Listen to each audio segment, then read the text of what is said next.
The following is an exclusive presentation of News Radio KMAN, your home for K-State athletics. It's game time.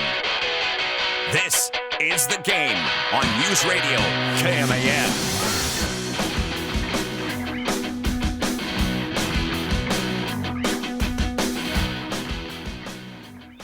Tonight we begin, what was it, 1, 2, 3, 4, 5? Is it 5 straight nights here on K-Man of football? Or of days? Do I have that right? Am I counting that up right? Tonight we have Chiefs-Ravens. Tomorrow is Manhattan at Garden City. Saturday, Cats, Tulane. Sunday we'll have Sunday night action, Rams and Lions. 4 straight. So 4 straight, okay. 4 straight. Well, unless you want to count Chiefs Kingdom on Monday night. So 5 straight. There you go. There we go. We found it. 5. Welcome to the game. Mitch Fortner, Trey Coverdale, and AJ Shaw. Check me on that. What's Royals' schedule look like on Monday? Oh, they get the Yankees. That's what I thought. So maybe not. That's why I said, Chiefs Kingdom will yeah, that's in the mix.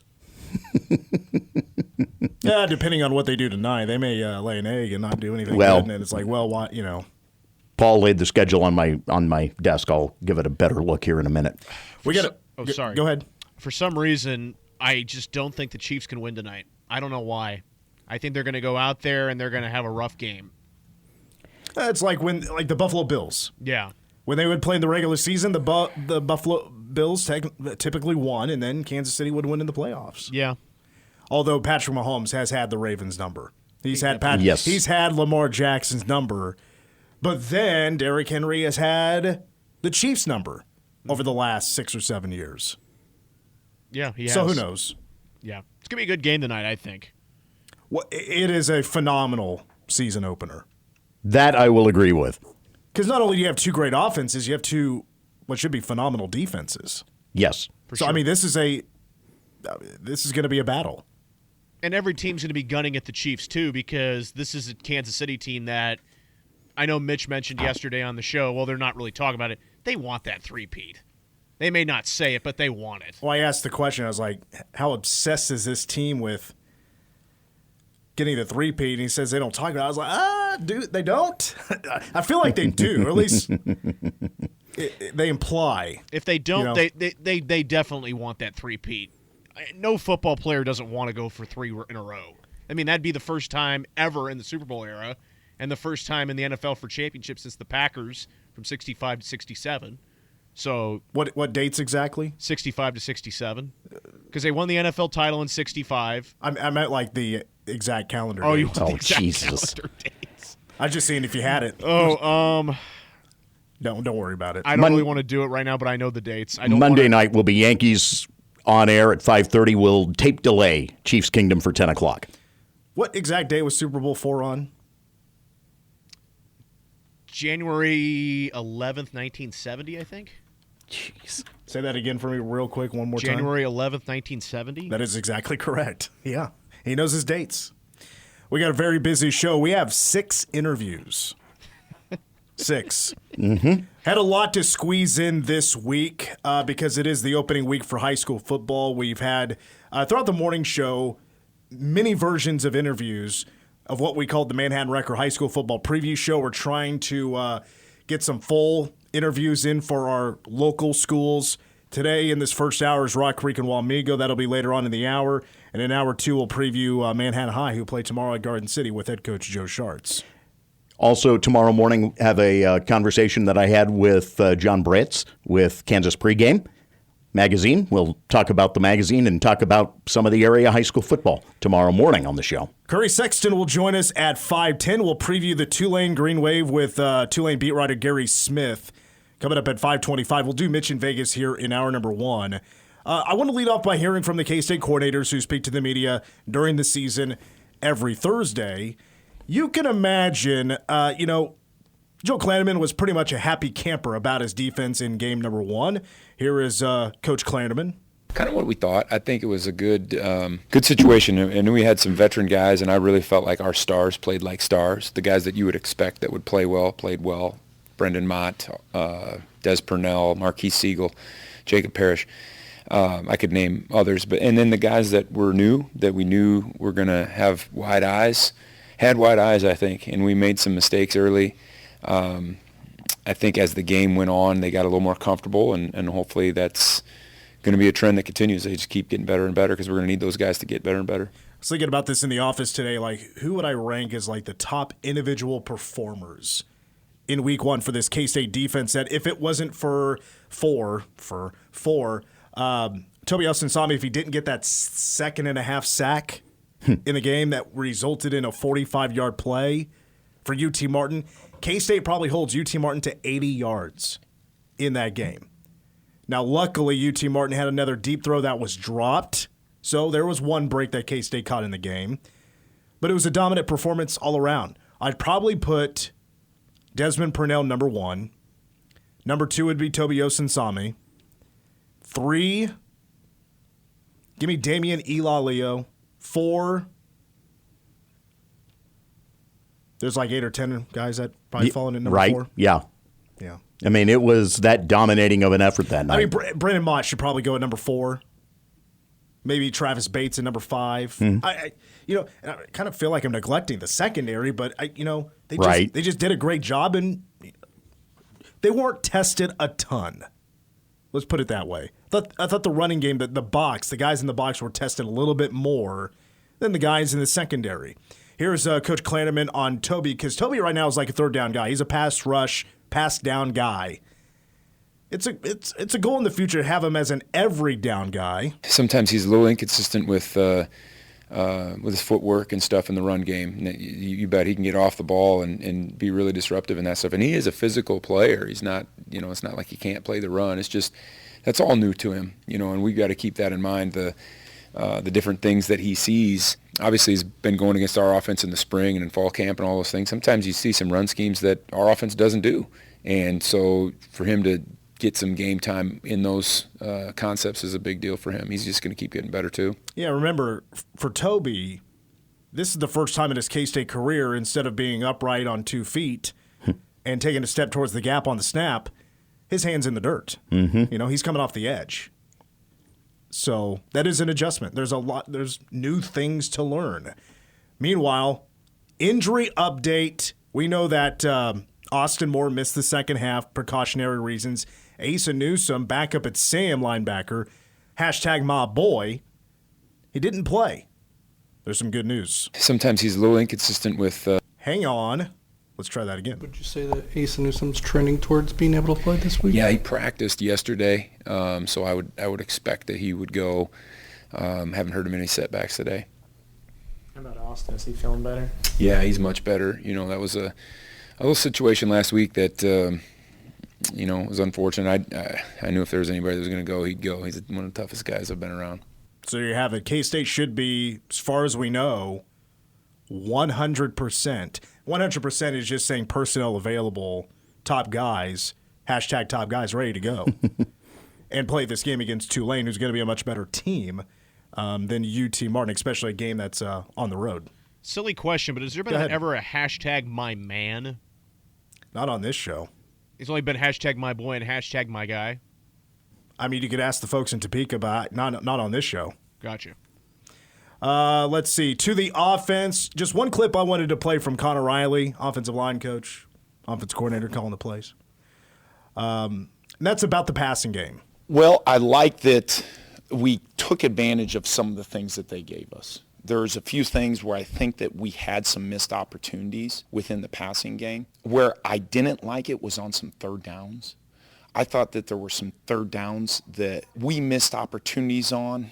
And maybe it was a bad read by a tight end. Maybe it was a guy kind of running into a backer that didn't open up a particular window. Maybe it was progressing through something just a little too quick or not progressing completely right. That's probably where I see that we need to improve. I didn't like where we were at third down conversion-wise. And to me, very much credit them. I believe that they are very easily correctable on our end. AJ, would you like to have the #myman? You want that as your gimmick? Go ahead. I'm allowed to have it? Yeah, go ahead and name somebody. Wow. #myman. Who's your man? It's Toby. It's Toby Elston-Sami. Toby Elston-Sami. There you go. That's all right. That's all right. Hey, Mason did the same thing yesterday. Yeah. I just didn't correct him. I'm gonna wait for Power Cake game day. I'm like really I'm honored now. That really means a lot. I'm a little emotional now. That means a lot. You just can't forget to say it. I mean, this is your first, so this is a big deal. You know, you're setting a trend right now with #MyMan. I'm sticking with #MyBoy, of course. You know, I get a little forgetful with Aces sometimes because he just didn't really have a freshman season. Yeah. And he didn't play in this game against UT Martin. So sometimes I forget to say #MyBoy when I mention Asa Newsome. Plus, every time I mean, who doesn't, when you hear #MyBoy, not think Deuce Vaughn? Yeah. That's, the world thinks that way. Don't blame you. Don't blame anybody. Don't blame me for thinking that way. Well, I'm just got to honored. get used to it. I'm honored. Thank you. By It the means way, a lot. By the way, K-State was 4 of 10 on third down against UT Martin. You're right at the end of the clip. Everything is easily fixable. I thought some things got fixed in the second half. As a matter of fact, when I'm in the booth PAing for the home games, I have to go back and rewatch the game twice. When I'm watching the game live, I can't take in everything. It's impossible. There's too many things, too many moving parts with the fact that you're actually working. I could tell on this second rewatch, trying to watch closer, trying to watch the offense, I could tell Avery was just more calm. Not everything was his fault. Route running probably could have been a little bit better. And I know that's something that's been brought up a few times, just correcting those things, maybe not running as deep, being more aware of what the defense is giving you. Like, it's a bunch of the little things. And heck, I mean, going back to just the youth of this team, there's a lot of new guys that are now main parts of this offense that they're all getting used to it. There was for sure going to be some growing pains, and maybe it was a little bit more than we thought it was going to be. The first half was rough. There's no doubt about that. 6 drives, you scored 3 times, and 2 of them were field goals. I want to shout out Cole Manback for this next stat. Appreciate him doing this work that I was going to do myself today. And that was after they got through the half and after the turnover, K-State scores touchdowns on 3 straight possessions, and they put up 200 yards of offense in 14 plays. Mm-hmm. There was considerable amount of more rhythm, and the passing game was a part of that. Dylan Edwards was a little bit more a part of that. It just there weren't as many names as you thought should be a part of it. That just weren't. Mm-hmm. And you hope that's the next step. The passing game is going to come along. Plus, I mean, heck, I think at this point right now, Avery's runs to passes, I think in his career now are like 50-50. And the run game is his bread and butter. That's just, you could tell that's just a natural thing for him. And the arm is going to catch up. That whole part of the game is going to catch up. I rewatching and looking at just the improvements in that second half, you expect a big step, and I'm sure it's going to happen against Tulane in some sort of fashion. So you mentioned run pass and the breakdown between that. I just remembered the run pass breakdown from Saturday. You asked me to keep track of that. Do you want that? Yeah, go ahead. 45% pass for K-State, 55% run. Well, and Avery was just, he was a little bit more mobile in the second half as well. And that just becomes, if you're an opposing defense, that becomes a lot more threatening in all ends. Running and passing, it's more threatening when he's a little bit more mobile. And plus, I'm sure him standing in the pocket, my guess is that was kind of by design. Stand in the pocket, throw the football around, Yeah, that was my feeling, was that effectively taken out of the game plan early was the designed run. That wasn't the intent. They wanted to put him in a position to be looking at where to deliver the football, just in an aspect of getting him comfortable looking at an opposing defense in game action for the first time since January. Never at one point, 2 things. One, I never saw a mistake like, Jesus, what are they doing? This is a disaster. What is this play call? Right. That execution that pass was so inaccurate. It just wasn't anything egregious. And also, it wasn't anything where, okay, this person did this thing wrong, so then this person, it wasn't a chain reaction where it was just a mess of a play where one person's messing up another person. They run the wrong route. Here comes a pass that's going to what Avery thought was the correct route. Easy intercept. It wasn't anything like that. If it was that much of a mess, I would be more concerned. The thing is, though, to me, it wasn't a mess. It just wasn't in sync, as it maybe should have been game one, but it was game one. Young guy, quarterback, throwing the football as for the second time in his career, a starting quarterback. That's a different level of nerves. It's easy to just come in a game as a reserve and have some nerves. When you're officially the starting guy, you're playing at home, that's the next level of nerves. I think things will settle down. If things don't, of course, look a little bit better, if it's like way worse in game 2 against Tulane, yeah, I'm sure then we could probably worry a little bit. I think we all agree we do not see that happening. One more thing about the offense, that's about the running game. I did do some other research earlier today because I was very curious because, you know me, I've talked about this a lot in the preseason. That is, I think K-State can break the record of rushing yards per carry in a season, which is 5.2 something. On Saturday, K-State ran at a clip of 9.12 yards per carry. That is the best clip in the Chris Kleiman era, and that is the best yards per carry since the KU game 13 years ago at 9.35 yards per carry. I think my running game is off to a good start. I don't know about you guys. I mean, 31 carries, and they rack up 283 yards is a phenomenal number. Not hard to do that when you have the dynamic duo of DJ Giddens and Dylan Edwards back there for sure. It was just the matter of it took a while for things to find a flow. And I think that's where everybody is looking at it going, okay, we've got questions. And Dylan didn't really play a ton. No. But like I said, I still compare Dylan's debut to Deuce Vaughn's debut back in 2020, where Dylan had 62 all-purpose yards. Deuce had 71 all-purpose yards. I think they both scored, and they still oohed and awed the crowd, the audience, everybody watching. It was just a taste of what's to come. Let's take a break. When we come back, we switched it to hour 1 because of all the interviews we have coming up in hour number 2. Let's make predictions. Mitch in Vegas for week 2 of college football is after these words. You're in the game on News Radio KMAN.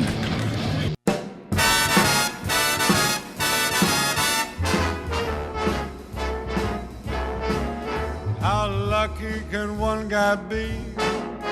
I kissed her. Funny tweet moments ago from Rich Eisen. He along with Kevin Harlan and Kurt Warner all just arrived together for the Westwood One coverage for tonight's game. Chiefs and Ravens from Arrowhead Stadium.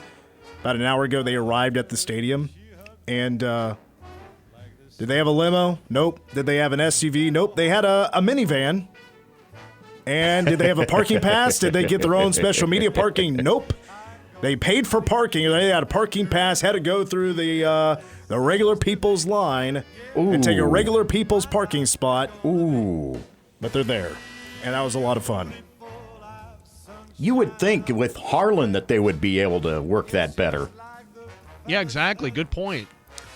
Former voice of the Kansas City Chiefs. Yeah, that's what I'm saying. You would think he'd be able to pull some strings. Hey, AJ, real quick, who was the 11th pick in the 1984 NFL Draft? Wilbur Marshall. What do you think, Troy? Is that right? I'm hazarding the guess that yes, it is. It is Wilbur Marshall. I picked out the Chicago Bear. Yep. Although, still, the 11th pick in 84.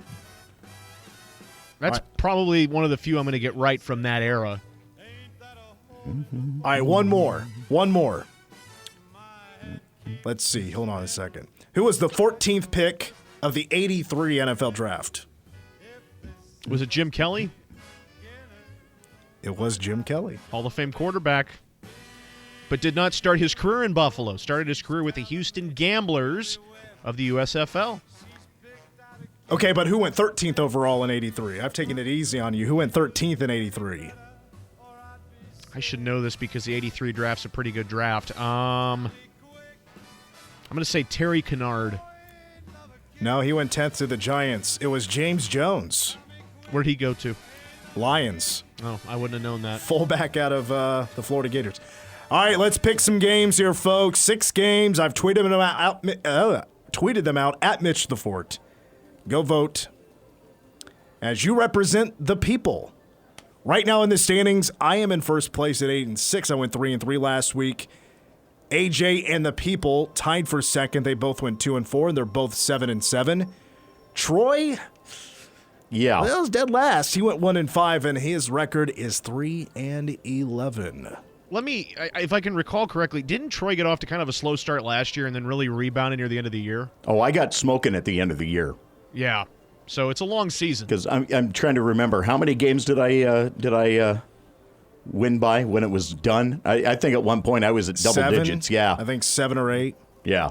Well, listen closely here, folks, because Troy's going to give you some bets here. To avoid. You need to put a parlay down, put $1 on it. $1 parlay. Let's start with number 16, K-State at Tulane, kicking off at 11 a.m. This game will be televised on ESPN, but of course, by the way, Bob Wischusen on the call. I love Bob.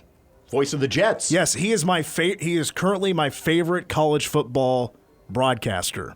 And he'll be on the boy, it's been a minute. I think the last game he did was for K-State was in 2019. It was the OU wow. game. No, it was the Mississippi State game. Oh, okay. Anyway. All right, AJ, lead us off. You taking the Cats or Tulane? K-State favored now by 9 points. So Tulane is definitely going through a transition phase. They won big last week, but it's a new coach, new quarterback. I'm going to take K-State here, but next week is going to be the challenge for sure against Arizona, I feel. But I'm going to take K-State. I mean, this kind of does now. I kind of feel like after what Arizona put over, 60 points, Tetaroa, McMillan, whatever his name is, he had over 300 yards receiving. Kind of scary. The People, by the way, go K-State 85% Cats. Troy.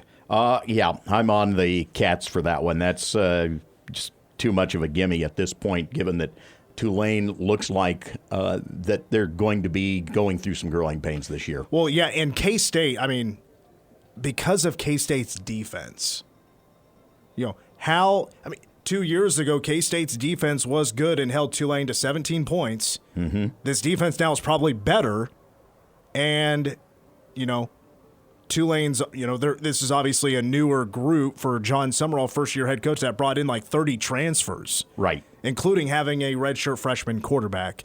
I say the Cats cover. I'm going K-State with a 2-score win in Tulane. You wait for my final score coming up on Power K Game Day.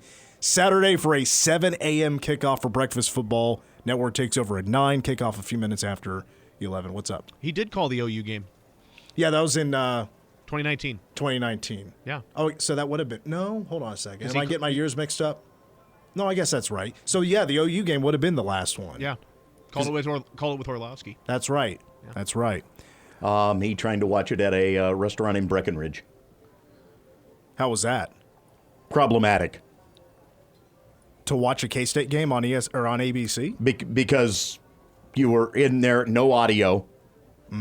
Okay. Trying to figure out what the hell is going on a onside kick. Oh. Boy, one of the most interesting and longest reviews, I think, as K-State fans we ever sat through. Yeah. But it was a good one. Yeah. I'm sitting there and I'm trying to figure this out. Yeah, anyway. The ball was illegally touched. Yeah. That was the game. The reason why I went to K-State was that game. I was a senior in high school. Yeah. I remember that game was on TV that day. I didn't really care at the time, and I should have. But my mom was like, AJ, you need to come down and watch the game. I'm like, fine. Wait. Hold on a second. Let's step out of the casino for just a second. Okay. Your mom, in a way, forced you to watch K-State Oklahoma? She wanted me to go to K-State, so she was like, you need to come down and watch the game. I'm like, fine. Why did she... not like I'm questioning her decisions. I think she made what a great woman. First of all, pushing you towards Manhattan, Kansas was a great idea. Right. But why did she want K-State? Because she really liked it. She thought it was a perfect school for me. Because of the broadcasting stuff, journalism. Yeah. Okay. And she figured that would be the perfect thing for me. And I watched that game and I fell in love with the Cats, and here I am 5 years later. Let's get her on the show. We gotta talk to her. I don't know if she's going to want to come on. We'll see. Maybe one of these days she'll come on. I mean, I don't know about Troy, but sounds like a great parent to me. All right, game 2. Let's get to our next game. Texas at Michigan, number 3 versus number 10. Longhorns visit the Big House. This is where College Game Day will be for an 11 a.m. kickoff. I'm sure Big Noon, of course, there as well. Never understood, College game day being at games that they're not broadcasting, but it is the big game. Texas favored now by 7.5 in the Big House. The people say Texas. AJ says Longhorns. Troy? I really have an issue with that spread, but that's partially because I just buy into the fact that it's at the Big House. But I'm going to hedge and go ahead and take Texas with that 7.5. I feel like being different here because Michigan's defense is still really good. Right. Their offense sputtered a little bit at times against Fresno State. Fresno State shouldn't be that good. Meanwhile, Texas, just absolutely clobbered Colorado State. I'm not sure how good the Rams should be this year. But it's in Ann Arbor. Give me Michigan. Give me Michigan, not to win, but they'll cover. The half there, the 7.5, which as a bettor, I'm sure most people wouldn't touch that. Somebody was on College Football Live today and was talking about, these are really hard lines you want to mess with because more often than not, I guess, or whatever, that statistically most games in a 7-point margin, So, anyway, I'll take Michigan. Game number 3. Back to the Big 12, Oklahoma State, also at 11 a.m. on ABC, is hosting Arkansas. This will be their first meeting. This is an old rivalry. But believe it or not, this is their first meeting since 1980. This game in Stillwater, AJ Pokes, 16th ranked in the nation, favored by 7.5. I'm a big fan of Ollie Gordon. I also was very impressed with the play of the Pokes last week along with quarterback Alan Bowman. I'm going to take Oklahoma State. People say Pokes by 77%. Yeah, I'm on Oklahoma State on that one as well. I don't have a reason to go Arkansas. This game is in Stillwater. Early game. Typically, Cowboy fans show up for the early games or the early kickoffs. So give me Oklahoma State. Oklahoma State across the board. Next is the Cy-Hawk series. Iowa State and Iowa. Jack Trice Stadium. Number 21, Iowa, is favored by 3.5. This game's going to be boring, man. Check that. I'm sorry. Not Jack Trice Stadium. That's at Kinnick. It is at Kinnick, Excuse me. My bad. I messed that up. It's at Kinnick Stadium. Number 21, Iowa, is favored by, what'd I say, 3.5. 3.5. The line, by the way, has moved to 3, but when I tweeted it out, it's at 3.5. So the people say Iowa. AJ going with?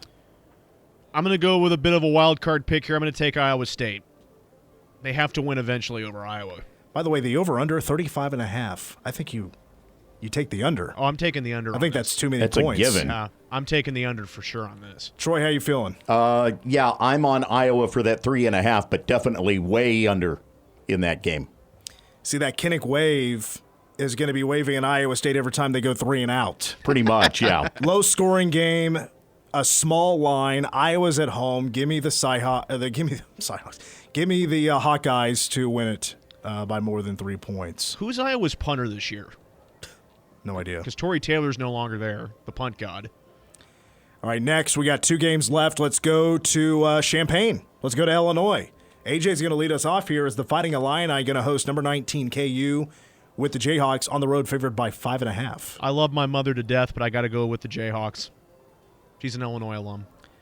The people, boy, I feel like we're just too similar on this one, or in this week of Mitch in Vegas. The people taking Illinois. That's fun. Okay. Troy will break the tie here. It's a close vote, by the way. 56% Fighting Illini. Yeah, for the moment, I'm going to go with Kansas at that. I do think that Illinois has a shot in that game, but until proven otherwise right now with the Jayhawks, I'm going to see what they're able to do. Shout out to Glenn Kinley, by the way. Who's now working in Champaign. KU's offense probably going to be too explosive in the second half. I'm going to take the Jayhawks. And then the final game. This is kind of the main event for college football this Saturday. Colorado at Nebraska, renewing the old rivalry back in the Big 12, Big 8. First time these guys will play in Lincoln since 2018. They've actually played quite a bit since they've went their separate ways to the Big 10 and to the Pac-12.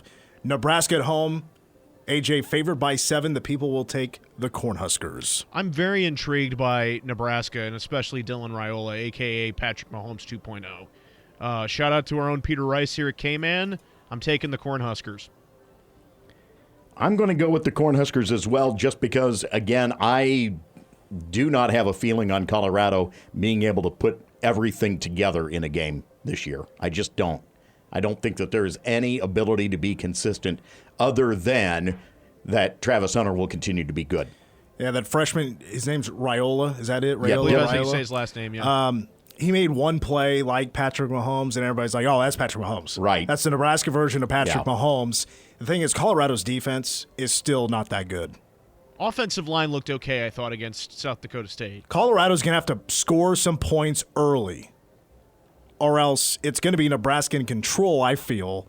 Plus, Nebraska's defense isn't too bad as well. Again, we're not going to be too different. I got to go with Nebraska -7. That's going to wrap it up for Mitch in Vegas. Results will be a week from today, of course, with our next round of picks.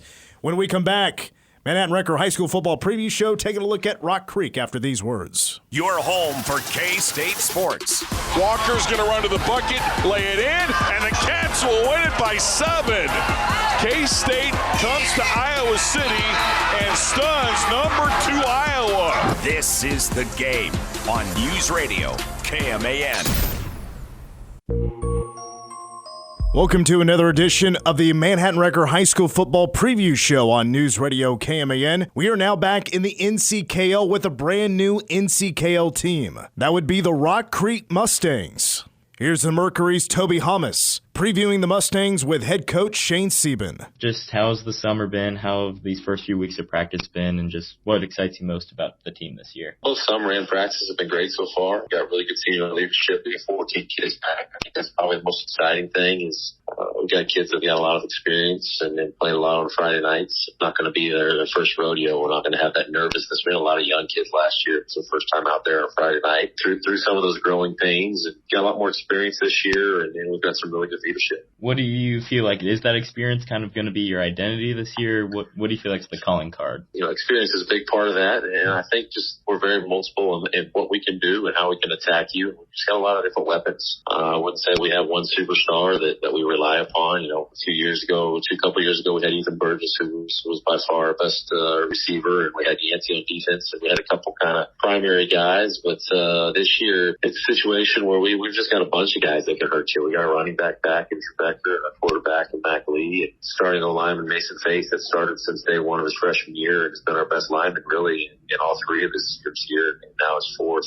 So we've got great leadership in those 3 and experience, and then we've got a number of receivers that can hurt you. Eli Bell and Wright Griseller's back out this year, an athletic receiver. Peter Martini's back, and Donovan DeVita is another kid receiver that didn't play last year but is out this year. We've got some tight ends that can hurt you as well. So we just feel like we have a lot of pieces. Do you feel like having all that depth, having all that continuity with the team kind of allows you to add more to the offense, to add more to the defense with your schemes this year? Yeah, we're further ahead this year than we've ever been since I've been here, at least. Mm-hmm. And a lot of that is that experience that I alluded to. And we look really good right now, and have done some good things. And again, have a lot of kids back. Specifically looking at under center at quarterback, how big is having a returning guy there? Oh, it's huge. And really, we've got 2 guys that both played on Friday nights last year, and Gavin Rose and Mac Lee, and they've both done a great job. And Mac started every game last year, and he's really progressed this summer and taken his game to another level. So I think the hard work that he's put in, he just committed to McAllister College in Minnesota for next year. So similar question, looking at that running back room, having returners there, how important is that for you? Yeah, it's good. Again, just knowledge of the playbook and knowledge of what we're doing offensively and how to attack teams. And I think the biggest thing that Drew brings to it is he's going to protect the football, and he's going to find a way to run downhill and get you those 4 or 5 yards. We are previewing the Rock Creek Mustangs with head coach Shane Sieben on the Manhattan Wrecker High School Football Preview Show. More on Rock Creek in a moment. This is the 3rd time you've gone around this roundabout. Are you trying to cause an accident? It's time for Roundabout 101 from Manhattan Wrecker.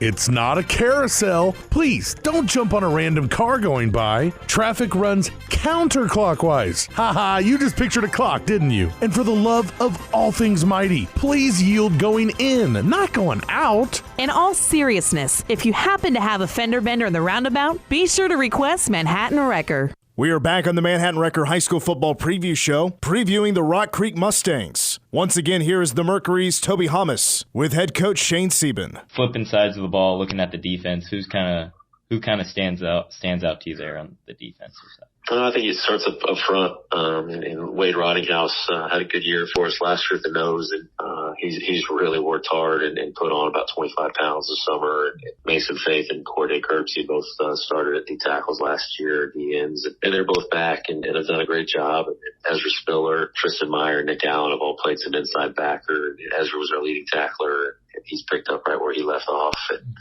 Cooper Sieben is an outside linebacker, and Carson Tabir, those two both played quite a bit last year. Those two have done a good job. And then having Dawson Rankin and Eli Bell back at cornerback, those two have been really good too. So just a lot of pieces and kids that are stepping in and doing a good job for us. Looking at the schedule this year, obviously you guys make the move to the new league. What kind of excites you most about that challenge? Yeah, it's a great league. It's going to be a good test for us. But again, right now our sole focus is on Bishop Ward. We haven't had time to take a look at a whole lot of them. We played Marysville and Chapman and Clay Center all last year, so we've seen them in Concordia. So the only two teams last year that we didn't see really were Wamego and Abilene. So those will be new tests for us. That was the Mercury's Toby Hummus previewing the Rock Creek Mustangs with head coach Shane Sieben on another edition of the Manhattan Wrecker Service High School Football Preview Show. And it's not done yet. When we come back, we'll take a look at the Wamego Red Raiders plus in hour number 2, the Manhattan High Indians, as you're listening to the game. Miss any of the show? I don't want to live on this planet anymore. Never fear, sports fan. Check out the Game podcast on Apple Podcasts, Google Play, and newsradiokman.com. Live comfortably under your new roof. 785-230-9379. Buck Roofing, serving Kansas for almost 20 years.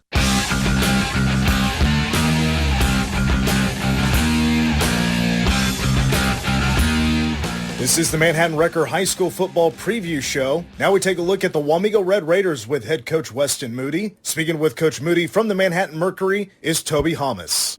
Who's going to be the guy for you guys at quarterback this year? A sophomore named Logan Fulton. Okay. What have you seen so far from him that has impressed you, or what are your expectations with him?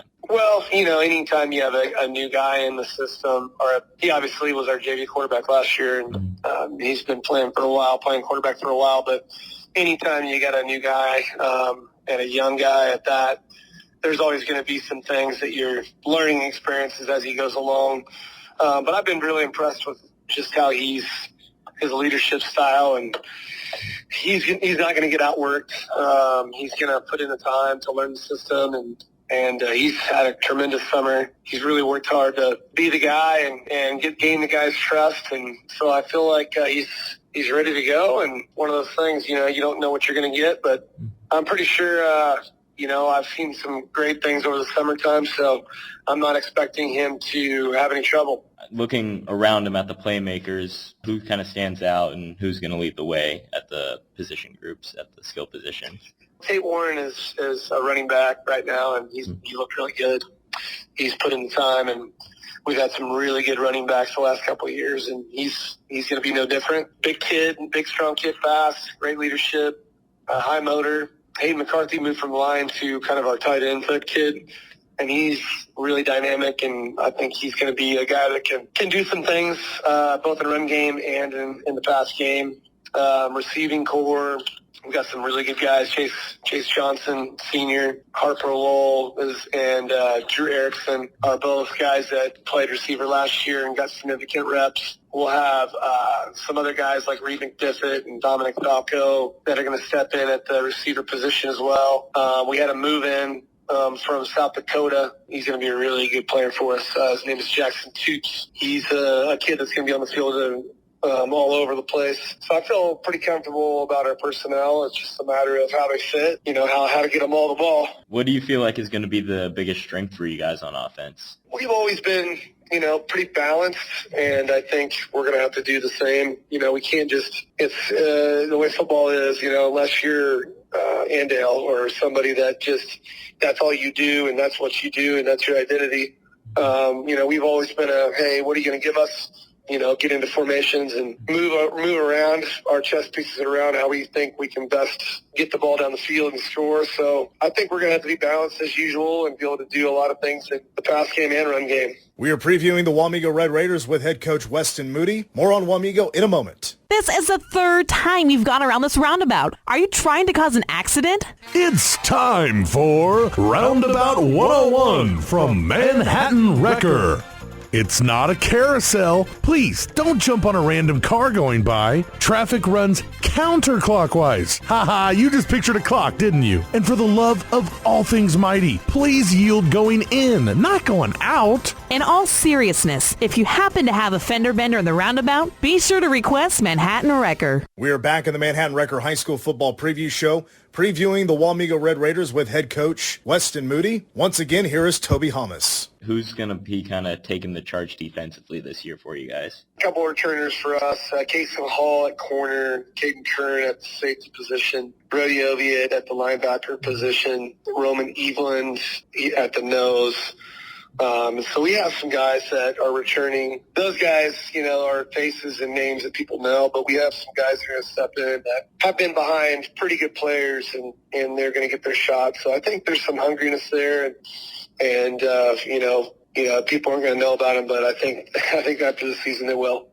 You mentioned Brody's name there. Just how important is he to your guys' defense, and what kind of player is he in your eyes? Oh, he's a tremendous leader, just does have all the right things, and he's been, a stronghold of the program, and both on the field and off. He's a guy that, we need to be a leader, and I think he's going to do a nice job, and obviously he's got good pedigree. His brother was a Division I player for us, and pretty good player, so I feel pretty strongly that he's going to do a good job this year. And that has been a preview of the Wamego Red Raiders with head coach Weston Moody on the Manhattan Wrecker High School Football Preview Show. As we're back live, I want to thank Toby for his work on getting those interviews in. And in hour number 2, I earlier this week spoke with Manhattan High head football coach Joe Schartz, who enters his 16th season with the Tribe as they open up this Friday at Garden City. That'll be a big road trip, long road trip. But week 1, that is certainly a respectable opponent in Garden City. He'll break down the Tribe for us coming up at 5:40. We'll preview Tulane with Tulane beat writer Gary Smith coming up at 5:25. But when we come back, it is our, now that we're in season, weekly conversation with former K-State wide receiver Curry Sexton. That's coming up after this break. We got a whole hour left. Our final live show of the week. Hour 2 of the game is coming up next on News Radio KMAN.